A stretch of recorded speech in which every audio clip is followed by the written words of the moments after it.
안녕하세요. 결혼한 지 1년 된 새댁입니다. 이번에 믿지 못할 충격적인 일들을 겪게 되면서 지금도 정신적으로 회복이 되지 못해 심리치료를 받고 있습니다. 여러분들께서는 앞으로 제가 쓰게 될 사연이 만약 여러분들이 겪으셨다면 어떻게 받아들이실지 정말 궁금하네요. 저는 남편과 같은 회사에 근무를 하고 있는데요. 지금은 회사를 그만둔 상태이고 집에서 쉬고 있습니다. 처음 남편과 눈이 맞게 되는 계기가 있었어요. 저는 그때 당시 회사를 2년 정도 근무했었고 남편은 7년 정도 근무를 하고 있었죠. 그런데 처음 회사에 입사했을 때 적응을 잘 하지 못하던 저에게 사소한 거 하나하나 신경 써주고 챙겨주던 모습에 호감이 생기기 시작했어요. 그런 와중에 저에게 또 다른 남자가 접근하게 되는 계기가 생겼고 저는 그런 상황이 불편해 거리를 두기 시작했고 그런 모습을 눈치챈 남편이 자주 곁에 있어줬습니다. 그러다 보니 의지를 하게 되면서 결국 제가 먼저 남편에게 고백하면서 결혼까지 이어지게 되었습니다. 서로 적지 않은 나이이고 지속적인 만남을 가져오면서 서로 마음이 안 맞는다고 느껴본 적은 없는 것 같아요. 그리고 회사에서 봐왔던 모습과 성격은 연인 사이였을 때에도 똑같았고 저를 그만큼 신경 써주고 배려도 많이 해줬기 때문에 더욱더 마음에 끌려 결혼까지 하게 된 것 같네요. 회사 사람 80% 정도가 남자라서 그런지 공식적으로 결혼을 했음에도 불구하고 은근히 저를 바라보는 시선은 상당히 불편하게 느껴질 정도로 따가웠습니다. 같이 일하고 계시는 여자분들 대부분이 40, 50대인 반면 저는 30대 초반이라서 그런지는 몰라도 40대 이상이 많은 회사 사람들의 불편한 시선을 피하기는 힘들었습니다.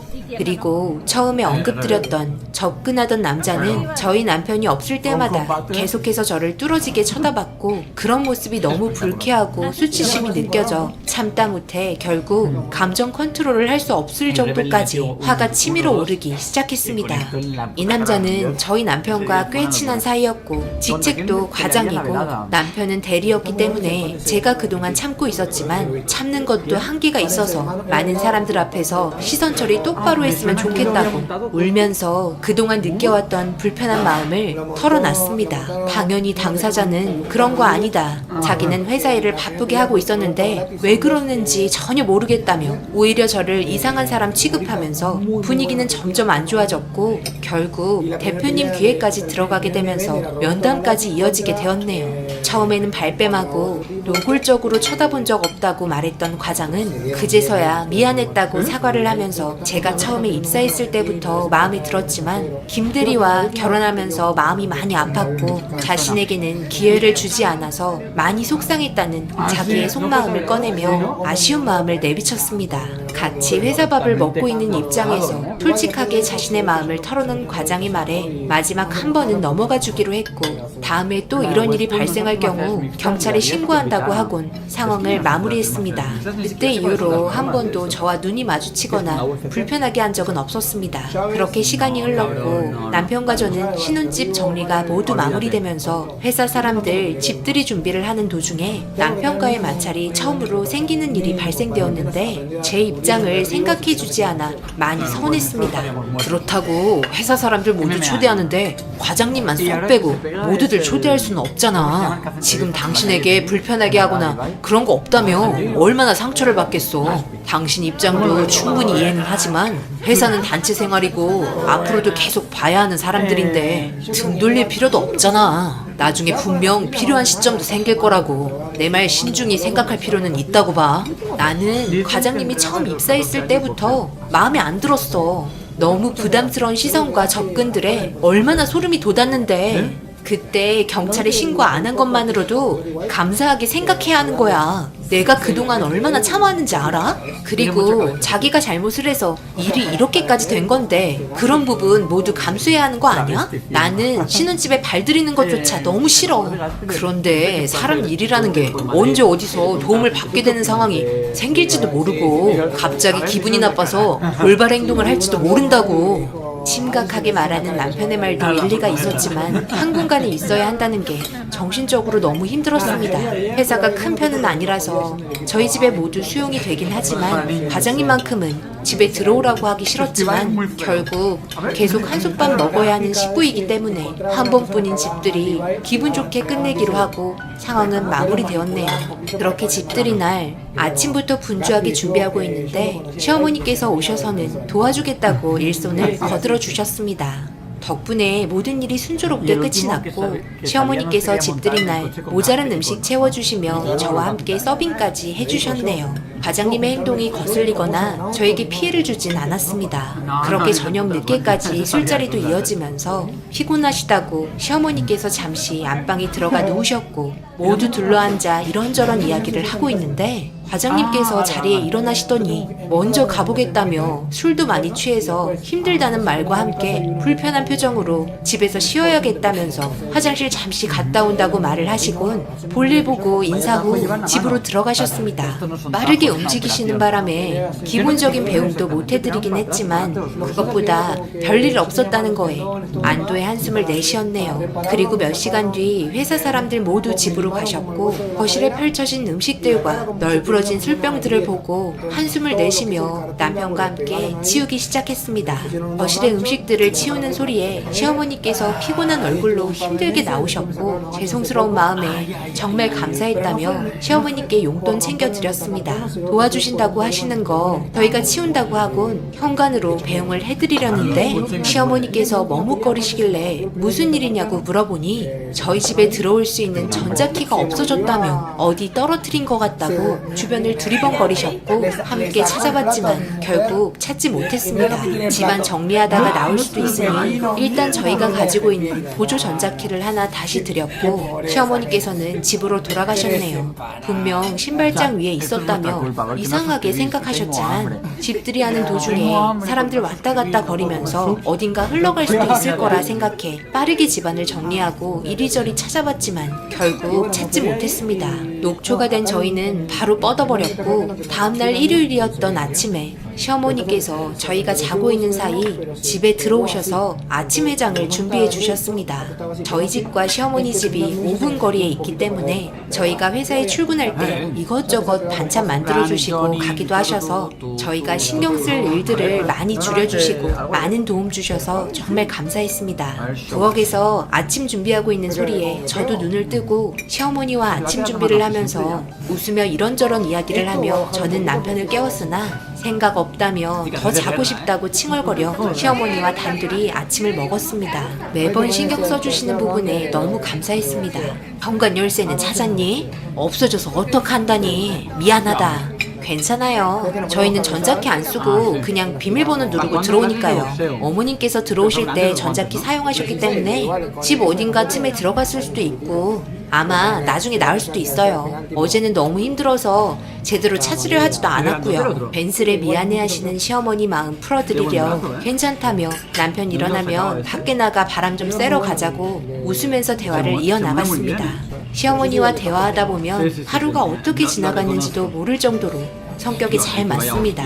커피 한잔 하면서 오후가 되니 늦게 일어난 남편에게 밥 차려주었고 그렇게 1시간이면 도착하는 바닷가에 나가 바람 쐬면서 시간 보내고 어머님 집에 보내드린 후 저희도 씻고 일찍 잠들어 버렸네요. 역시 월요일은 몸도 마음도 힘들지만 함께 출근해서 그런지 저는 남편이 운전하는 차에서 그래도 편하게 출근했습니다. 항상 월요일 아침에는 모두가 함께 둘러앉아 회의를 하는데요. 좀 더 발전되는 회사를 만들기 위해 대표님께서 의견을 듣고 반영하고 다수결로 일을 진행하면서 부족한 부분을 채워나가는 함께 만들어가려고 노력하는 회사입니다. 그래서 그런지 회사 직원분들 모두 자기 회사라고 생각하며 열심히 일을 하고 계십니다. 그런데 그날따라 몸살이 났다고 과장님께서 출근을 하지 않으셨는데 며칠이 지나도 회사에 나오지 않으셨습니다. 회사 분위기는 안 좋아지고 그만둔다는 말들이 오고 가자 집들이 한 이후로 모습을 감춘 과장님이 신경이 쓰이면서 괜히 저 때문에 회사에 안 나온다는 이상한 소문이 돌기 시작하면서 남편과 저는 상당히 불편해지기 시작했네요. 남편이 전화도 해봤지만 받지 않아 회사 측에서는 연락도 안 받고 지속적으로 타격을 주는 과장님의 조치에 대한 회의가 이루어졌습니다. 이해할 수 없는 행동을 남기고 잠적해버려 정말 난감했네요. 해구는 남편과 오래간만에 밖에서 외식 후 집에 들어갔고 너무 취한 나머지 씻고 일찍 잠들었는데 얼마나 잠을 잔 건지 제 귓가에 현관문 열리는 소리가 들려 눈을 살며시 떠보니 남편이 옆에 없길래 담배 피우러 잠깐 나갔나 보다 생각하곤 다시 깊이 잠이 들었습니다. 그런데 잠시 후 다시 현관문이 열리는 소리가 들렸고 눈을 비비며 정신을 차려보니 안방문을 활짝 열면서 시어머니께서 늦은 새벽에 갑자기 저희 방문을 활짝 열어버리며 엄청 흥분한 표정으로 저와 눈이 마주쳤습니다. 집에 올 시간도 아니신데 갑자기 헐떡거리며 저를 보며 당장 일어나라고 화를 내며 소리치시길래 너무 놀라고 말았습니다. 얘야, 당장 일어나봐라. 너 지금 뭐하는 짓이냐? 내가 설마 아니겠지 생각했는데 감히 이 집에 딴 남자를 들여? 엄마, 갑자기 그게 무슨 소리예요? 저희 지금 자다 일어나서 무슨 말을 하시는지 하나도 모르겠어요. 알아듣게 설명을 해봐요. 진정 좀 하시고요. 갑자기 늦은 새벽에 들어오셔서 화를 내시는 이유를 저도 도저히 모르겠어요. 제가 뭐 잘못한 거 있나요? 어머머, 얘 봐라. 다른 사람들 다 속여도 내 눈은 절대 못 속인다. 너 우라들 말고 다른 남자 만나고 있잖아. 내가 그걸 모를 것 같아? 이상하다 생각했는데 여기 집에 최근에 몇 번을 데려온 거니? 내가 본 것만 해도 한두 번이 아니다. 그런데 이 늦은 새벽에도 남자를 끌어들여? 지금 내 손이 얼마나 부들부들 떨리는지 아니? 네? 새벽에 남자를 끌어들였다고요? 저는 지금까지 자고 있었는데요. 여보, 어머님께 설명 좀 해봐. 그렇게 저희는 한참 동안 흥분하신 어머님께 침착하게 설명을 했고 결혼 후 한날 한시도 떨어지지 않고 있다고 최근 며칠의 시간들을 어머님께 설명을 했습니다. 그래도 이해할 수 없다는 표정으로 저와 남편을 번갈아가며 쳐다보셨고 갑자기 말을 더듬으시면서 입술이 바들바들 떨리시더니 저와 남편을 손짓으로 가까이 오라고 불렀고 그리고 어머님께서 며칠 동안 겪었던 일들을 설명해주기 시작했습니다. 그런데 너무 충격적인 말들에 온몸에서 소름이 돋아 남편 손을 꽉 잡고 경찰에 전화를 걸었습니다.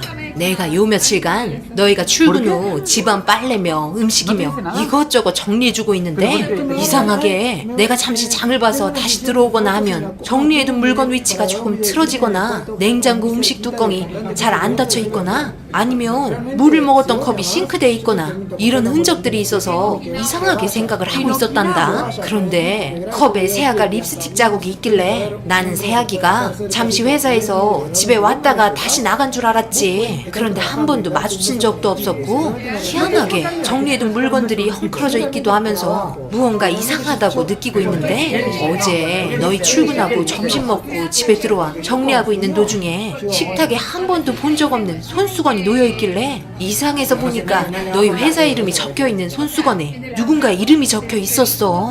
그리고 어머님께서 손수건을 내밀며 보여줬는데 그 손수건의 이름은 다름 아닌 저희 회사 과장님의 이름이었습니다. 저희 가족 모두 소름이 돋았고 온몸이 떨리기 시작했습니다.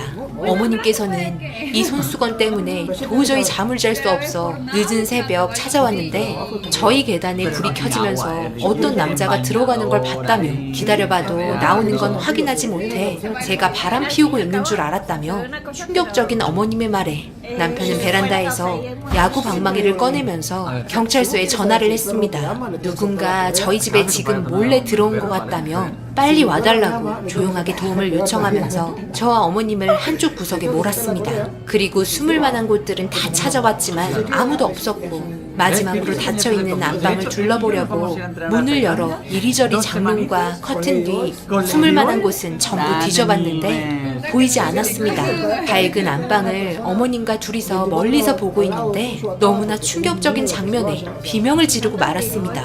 다름이 아닌 침대 밑에 손가락이 삐져나와 있었습니다.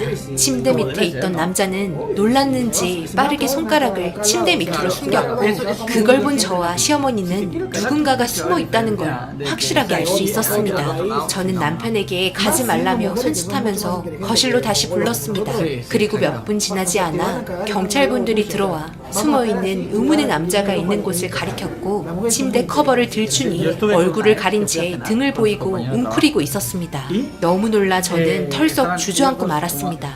경찰이 나오라는 말에 순순히 나온 남자는 다름 아닌 과장님이었습니다. 술 냄새가 꽤 많이 났고 저희도 술을 먹고 들어가서 술 냄새가 난다거나 그런 건 느끼지 못했습니다. 그리고 그동안의 의문들이 하나둘 풀어지기 시작했네요. 과장님이 집들이 할 때 먼저 나간 이유는 어머님께서 신발장 위에 놔둔 키를 가지고 간 거였고 어머님께서 며칠 동안 이상하다고 생각한 순간들은 모두 과장님이 저지른 짓들이었습니다. 남편은 이해할 수 없는 행동을 해버린 과장을 죽이네 사네 하면서 화가 머리 끝까지 차올랐고 저는 너무 무서워 손발이 덜덜 떨렸습니다. 그리고 진술 중에 듣게 되는 더 충격적인 말들 중 침대 밑에 숨어 있었던 건 저와 함께 한 공간에 있으면서 잠도 함께 자는 느낌을 받았다며 이런 행동을 저희가 알지 못하게 며칠 동안 퇴근 전에 미리 들어와 숨어 있었다고 고백을 하였습니다. 너무 큰 충격으로 결국 저는 정신과 치료를 받아야 할 정도로 쇼크를 받고 말았네요. 회사에 출근하는 자체가 너무 곤욕스러웠고 계속해서 머릿속의 기억들이 되살아나는 것 같아 회사까지 그만두게 되었습니다. 시어머니께서는 저의 안정을 위해서 지금 현재 함께 살고 있는데요. 이렇게 힘들어하고 있는 이 순간에도 그 남자는 감옥에서 두 발 뻗고 별 생각 없이 잘 생활하고 있겠죠.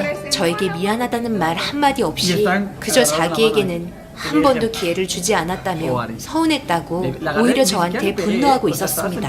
2년의 구속 조치밖에 할 수 없어서 조만간 이사까지 고려할 생각입니다. 출소하면 분명 다시 모습을 드러낼 것 같아 너무 무섭네요. 앞서 말씀드린 대로 여러분들께서는 지금 이런 상황을 겪으셨다면 앞으로 어떻게 행동을 하시고 헤쳐나가실지 궁금합니다.